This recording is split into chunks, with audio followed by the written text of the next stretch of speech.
Being a mushroom farmer, it's like you've got a whole lot of children that you have to look after all the time. Hi, I'm Buttons from the Mushroomery. I'm going to show you how we grow mushrooms here. Come along.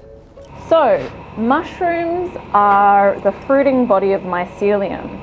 So they're kind of like an apple is a fruiting body of an apple tree.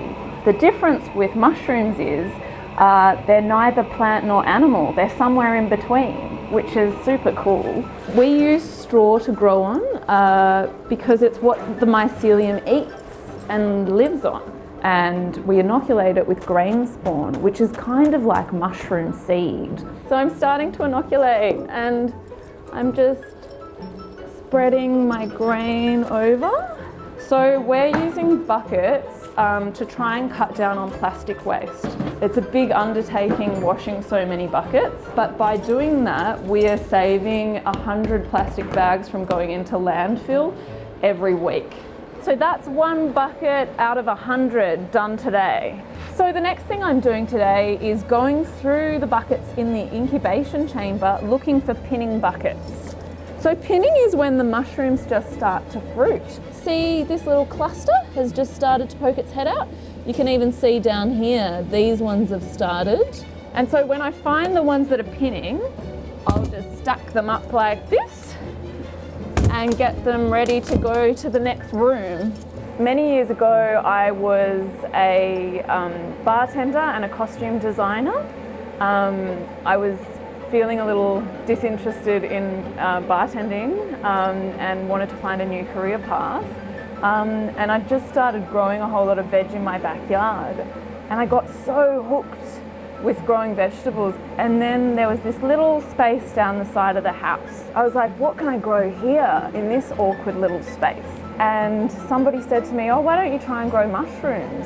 So then I converted that whole side of the house into a greenhouse. And I was growing between 10 to 40 kilos a week of mushrooms in that space.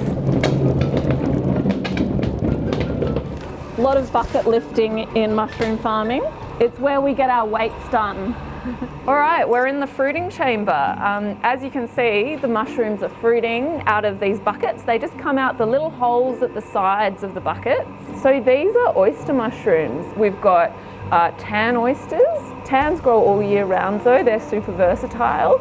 We've also got whites, we've got Olmarius, we've got some Shimijis down here, which are one of my favourites. They're a winter variety. We've also got some blue monsters here.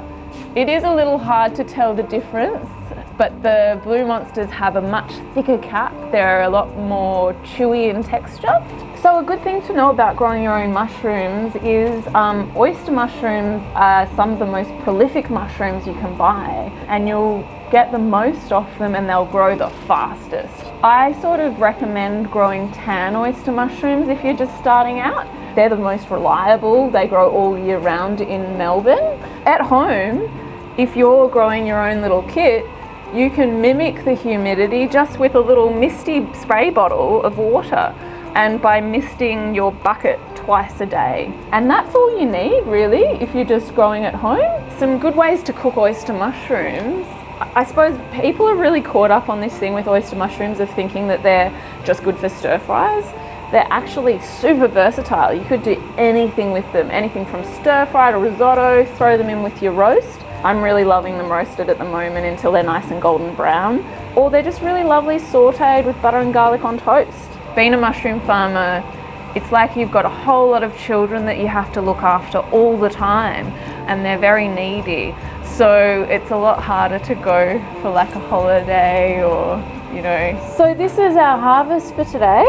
It looks like it's probably about 3 kilos. I suppose I like it a lot more than bartending because I'm not working till 6 a.m. every morning. Instead, I'm getting up at 6 a.m. and going to the farmer's market.